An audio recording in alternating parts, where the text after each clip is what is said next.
Menga yoqdi. Lekin narxiga umuman arzimaydi. Bilmadim, balki bu meni kambag'allik psixologiyamdir, bilmayman. Lekin men yuzimni yuvganman-da, yuzimni mana qilib tekkizmayman-ku, ko'rsatmayman-ku. Mana hozir tualetda qog'ozi bilan yuzimni artishga majbur bo'lyapman. Chunki bu yerda sochiq yo'q. O'zi umuman biznes klass bilan oddiy klassning o'rtasida farq men unchalik sezganim yo'q. 10 mingta layk yig'sa, albatta VIP klass ham sizlarga obzor qilib beraman. Face palm deydi-ku, shunaqa. Nima keragi bor shunaqa serum men? Faqatgina choyni tekinga berishadi. Salom do'stlar, men Qarshi shahridaman. Hozir meni ro'paramda Qarshi vokzali turibdi va bu vokzalda men Qarshi shahridan Toshkent shahriga Afrosiyob poyezdida harakatlanaman. Afrosiyob poyezdi O'zbekistondagi eng qimmat poyezd hisoblanadi va uni ekonom klassida emas, biznes klassida bugun Qarshidan Toshkentga qarab harakatlanmoqchiman. O'zbekistondagi eng qimmat poyezd qanaqa va undagi sharoitlar qanday? Hammasini sizlarga bugun tushuntirib beraman va albatta bu yerda Afrosiyobning ichida bir necha klasslar bor, bir necha sinf toifalari bor. Bu ekonom klass, biznes va VIP klassi. Men hozir o'rtadagi biznes klassga ketmoqchiman va narxlar haqida, u yerdagi sharoitlar haqida sizlarga batafsil ma'lumot beraman. Agar bu video 10 mingtadan ortiq layk yig'sa, albatta VIP klassni ham sizlarga ko'rsataman. Hozircha biz biznes klassda yurib, u yerdagi sharoitlar haqida sizlarga ma'lumot berishga harakat qilaman. Narxlarni ham albatta aytaman. Videoni oxirigacha ko'rsangiz, do'stlaringizga jo'natsangiz, albatta narxlarni ham bilib olasiz. Qani, ketdik.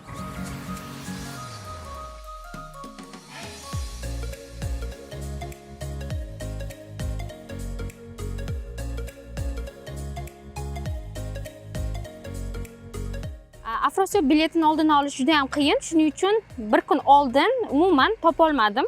Hattoki mana eng 19-aprelga, mana bugun 2-aprel bo'lsa, 19-aprelga sotib olishingiz mumkin. Ungacha bo'lgan hamma biletlar, hattoki biznesmi, ekonommi hech qaysi yo'q.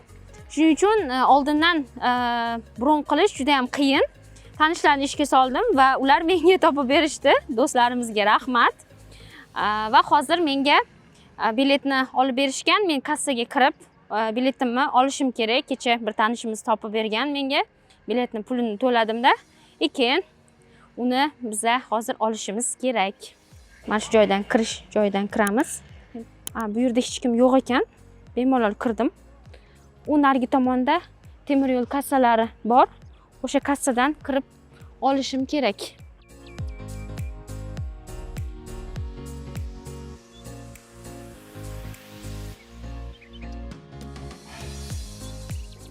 Mana biletni oldim. Endi 17:29 da ketamiz. Ketdik do'stlar. Yarim soat bor hali. Lekin bu yerda Afrosiyob kelgan ekan. Bu menimcha boshqa Afrosiyob bo'lsa kerak deb o'ylayapman. Mayli, muhimi biletimni oldim, vaqtida yetib keldim. Do'stlar, e'tibor bersanglar, mana bu kirish joyida rus tilida, o'zbek tilida yozilgan va Xitoy tilida yozilgan. Nimaga shunaqa? Nimaga ingliz tilida emas, Xitoy tilida? Yoki xitoyliklar poyezddan ko'proq foydalanadimi?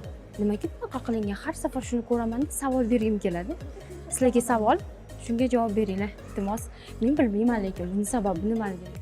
Mana do'stlar, men keldim. Kutib turgan ekan bizni. Yarim soatdan oldin kelib kutib turibdi. Lekin hali ochgani yo'q. Hamma o'zini navbatini kutyapti kirishga. Mana kutib turishibdi hamma.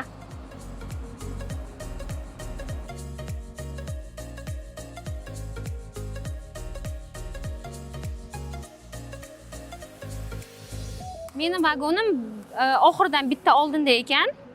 Hozir yugurib borishim kerak. 17:29 da yopiladi. 20 minut vaqt bor. Lekin menimcha ko'p kutishmasa kerak.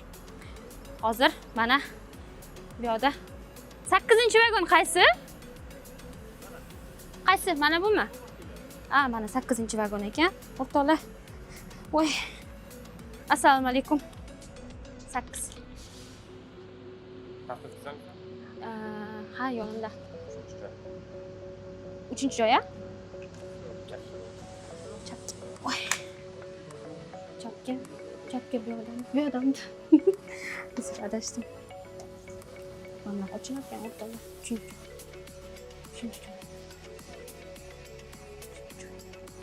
mana shunaqa biznes klass o'rtoqlar. Hech kim yo'q. Mana meni joyim 3-joy. Ana keldik.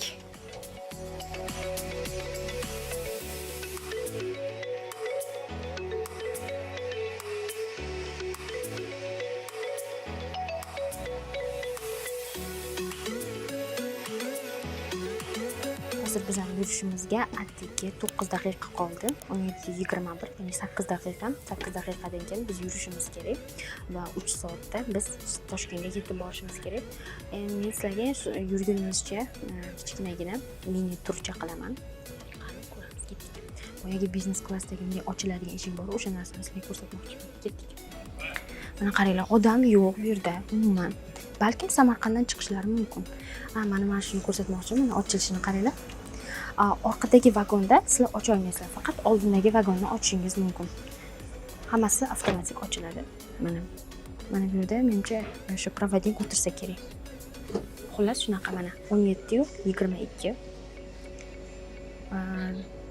Aytgancha qaranglar, bu yerda tualetga kirish mumkin, ya'ni hojatxonaga hali yurmasidan turib ham kirish mumkin ekan.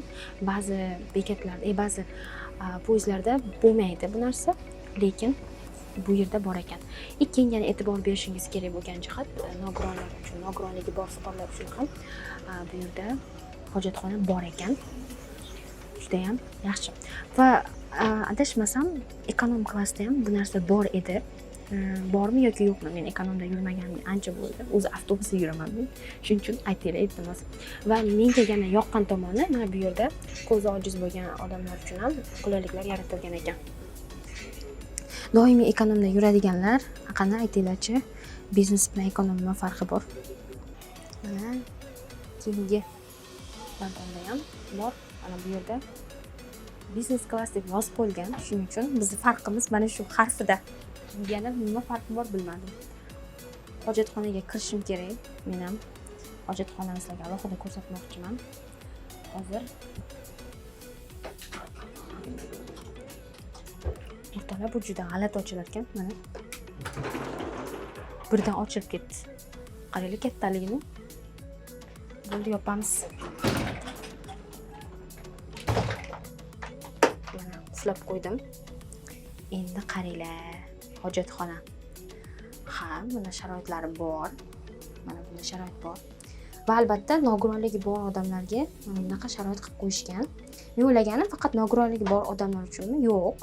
Nogironligi bor odamlarga ham bu ancha qulay. Mana bu yerda esa bolani pampersni almashtirish uchun joy. Eng muhimi keng ekan. Bu yerga bilmadim nechta odam sig'adi. Taxmin qilinglarchi, nechta odam sig'adi? Mana kattaligi. Menimcha kamida 5-6 ta odam sig'ib ketadi.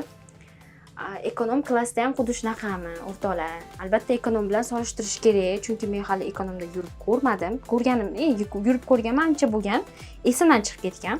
Shuning uchun aytinglar, qanaqa sharoit u yerda? Shunaqa kattami?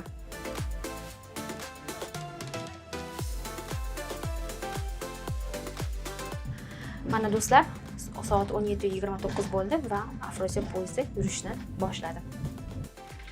O'rtoqlar, shunaqa katta vagonda, biznes klassda, mana bu yerda sochiq yo'q olishga. Qaranglar, dahshat-a? Qo'limni mamne qurishimga to'g'ri keladi. To'g'ri, mana bular ishlab turibdi. Lekin men yuzimni yuvganman-da, yuzimni mana qilib ketkizmayman-ku, ko'rsatmayman-ku. Mana hozir tualetda qog'ozi bilan yuzimni artishga majbur bo'lyapman. Chunki bu yerda sochiq yo'q. Qog'oz salfetka yo'q umuman. Qoyil. Nima tugaganmi shunda? Buxorodan bu yoqqa qarshi kelguncha tugab qolganmi? Men shunga e'tibor berishmaydi, bilmadim. Men uchun juda muhim bu narsa. Gigiyenik vositalar doimiy har joyida bo'lishi juda ham muhim. Tualet ayniqsa toza bo'lishi kerak. Nima dedinglar? To'g'rimi?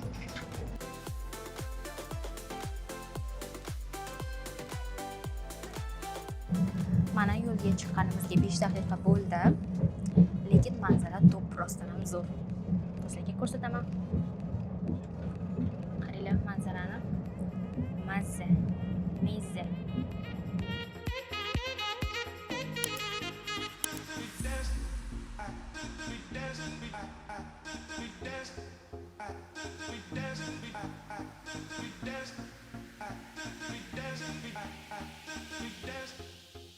Toshkentdan Andijonga borganimda ham men oddiy shu скоростной poyezdda, ya'ni tezyurar poyezdda borganman. Unda ham shunday kelib, odamlar kelib nimadir sotib ketishardi-da, savdogarlar kelib. Hozir bu yerda ham ko'rdim, biznes klassgacha kelishar ekan. Endi juda ham baqirib kelishmaydi, lekin nimadir sotishyapti, ya'ni meyvalar ichida sotyapti. Endi bilmadim, biznes klassga bunaqa narsa qilish qanchalik to'g'ri yoki mana unaqa narsa kerak emas. Hozir bu qo'lida narsasi turibdi. Endi bu sotiladimi yoki yo'qmi? Shu ham variant. Endi nima, shu ham savol. Agar sotilsa-ku, mayli, okey.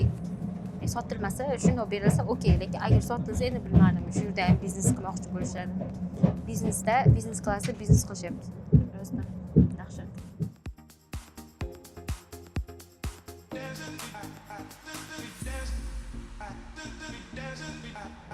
Bitta savdogar kelib narsalarni, shu savatdagi narsalarni olib kirib ketayotdi. Hammaga taklif qildim. O'zi umuman biznes klass bilan oddiy klass o'rtasida farq men unchalik sezganim yo'q. Juda ham katta farqi yo'q. Faqatgina shu fasadida, mana bu interyer dizaynida farqi bo'lmasa agar, boshqa farqi deyarli yo'q do'stlar. Rostdan, mana men o'zim aytaman, umuman deyarli farqi yo'q. Biznes klassda вообще zo'r o'rinda xizmat qilishadi deb o'ylagandim, lekin chippaki chiqdi fikrlarim.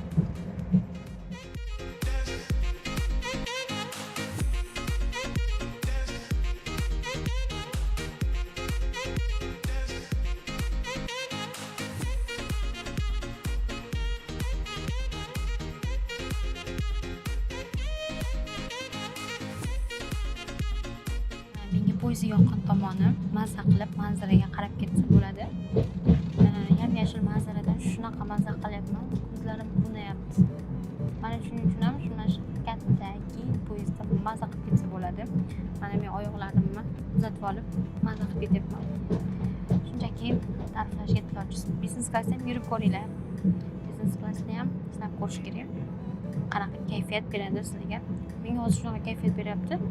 Men hamma narsani qila olishim, qo'limdan hamma narsa kelishi, umuman olganda ko'p narsa qila olish mumkinligi haqida menga mujdalar beryapti biznes klassda. Mana o'z umrimda masalan biznes klassda yurib ko'rishni o'zimga ravo ko'rmagan bo'lardim. Chunki biznes klass qimmat, juda ham qimmat. Va shunchaki taksida yurib ko'rish ham mumkin, taksida ham bosib o'tish mumkin bu yo'lda. Lekin shunday bo'lsa ham premium darajadagi avtotransportlardan, transport turlaridan foydalanish kerak deb o'ylayman. Bu sizga o'zgacha hissiyot va o'zgacha kayfiyat beradi. Hozir mana menga biznes klassdagi eng zo'r kayfiyat ulashadigan tomoni bu juda ham katta oynalari.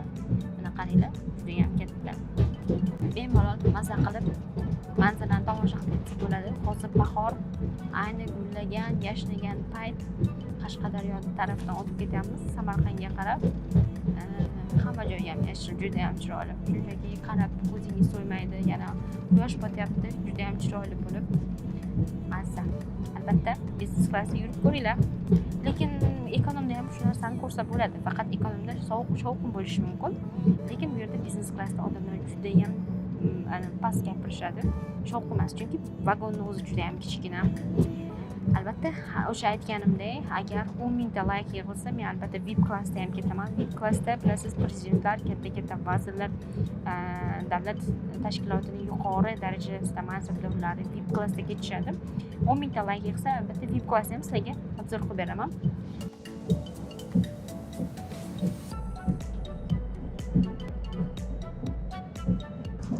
Adashmasam, bunaqa quloqchinlar ham berishadi.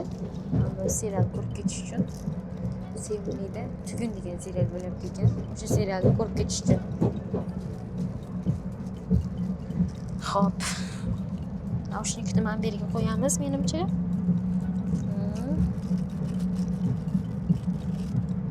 Hozir ochib, eshitib ko'ramiz. Qani men eshitarkanmanmi? Eshityapman. Mana serial ahvolini eshityaptim sizlarga ham. Holat-ya. Вообще Mag'lat bunaqa bema'ni seriallarni qo'yib qo'shib qo'ysa yaxshi edi undan ko'ra. Eshityapmiz lekin просто facepalm deydi-ku, shunaqa. Nima keragi bor shunaqa serial bilmayman.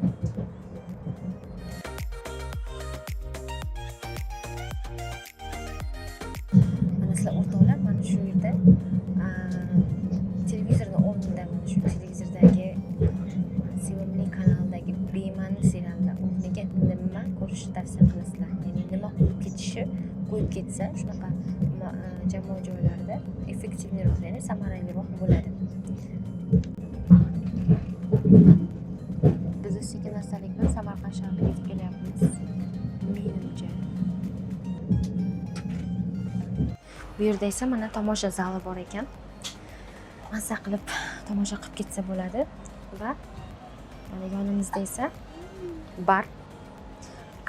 Bu yer adashmasam ekonom klassdan keyin mana barda ovqatlar, qaranglar, naryoqda sendvichlar tayyorlanyapti. Ular bizga beriladimi yo'qmi bilmayman lekin.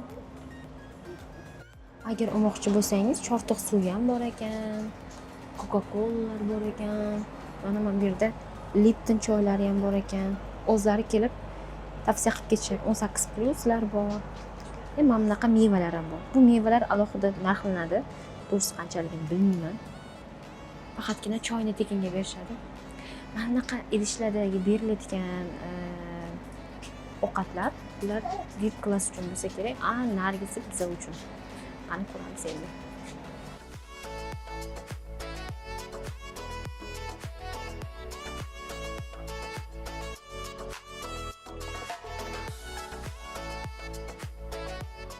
O'rtalar bu ekonom klass, bu yerda odamlar ko'proq va joy salgina torroq. Biznes klassdan shu farqi hozir mana bu yerdan ko'rish mumkin. Joylar ancha bu yerda sal torroq, bizniki kengroq ancha biznes klassdagi. Biznes mana vagonda tugagandan keyin, ya'ni ekonom klass tugagandan keyin bar boshlanadi va undan keyin biznes klass.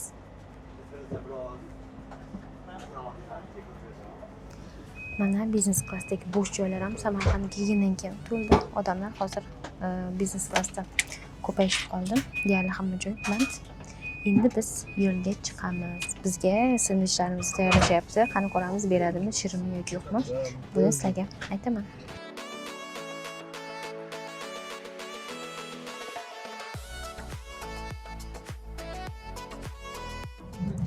Bizga biznes klass uchun keks berishdi.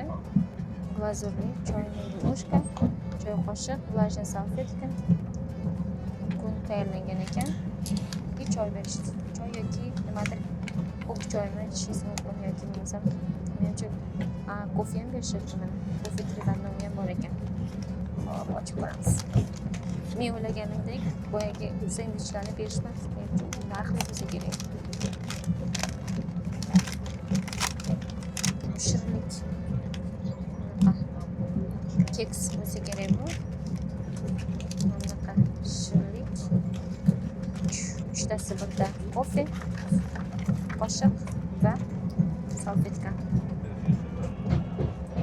Mana shular faqatgina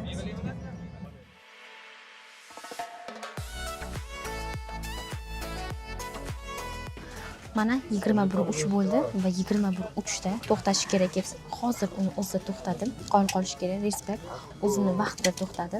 Menimcha boshqa poyezdlar, boshqa turdagi tezkor poyezdlar ham bunaqa o'zini vaqtida to'xtamasa kerak. Mana shu o'zini vaqtida to'xtagani uchun ham xizmat qilish kerak. Mana tushdik. Rahmat. Bo'ldi, mana tushib oldik. Hop, o'rtoqlar, meni xulosam qanaqa? Qulay, ancha, juda ham ekonom klassda odamlar ko'p va shovqin. U yerda yosh bolalar juda ham ko'p ekonom klassda. Lekin biznesda men yosh bolalarni ko'rganim yo'q, faqat hammasi biznes egalarimga o'xshadi. Juda jiddiy odamlar. Ularning oldida nimadir deb gapirishga ham qo'rqdi odam. Sal zerikdim. Ekonom klassda balkim nima deydi, uncha zerikmagan bo'lardim, chunki har xil toifadagi odamlar va u yerda sal bo'lsa iliqlik bo'lsa kerak deb o'yladim. biznesda yurish kerakmi? Sayohat qilish kerakmi? Ha, sayohat qilish kerak. Chunki siz uchun tajriba bo'ladi. Umringizda biznesda uchib ko'rmagan ekanman, biznesda poyezd biznes klassida yurmagan ekanman, sayohat qilmagan ekanman deb afsuslanmaslik uchun ham albatta biznes klassda sayohat qilish kerak. Menga yoqdi. Lekin narxiga umuman arzimaydi. Bilmadim, balki bu meni kambag'allik psixologiyamdir, bilmayman. Lekin umumiy narxi 500 ming 558 ming, ya'ni 560 ming to'ladim. Nima deb o'ylaysizlar? Bunaqa narxga arziydimi yoki arzimaydimi? Fikrlarni kommentariyalarda yozinglar. Sizlar nima deb o'ylaysizlar? Ya'ni agar sizlar shunaqa imkoniyat yaratilsa, sizlarga biznes klassda sayohat qilgan bo'larmidinglar yoki yo'q? Fikringizni albatta kommentariyaga yozinglar va men va'da berganimdek, agar mana shu videomiz 10 mingta like yig'adigan bo'lsa, men keyingi safar albatta Luxda, ya'ni VIP, very important person, ya'ni VIP klassida uchib ko'raman, sayohat qilib ko'raman va sizlarga taassurotlarimni bo'lishaman.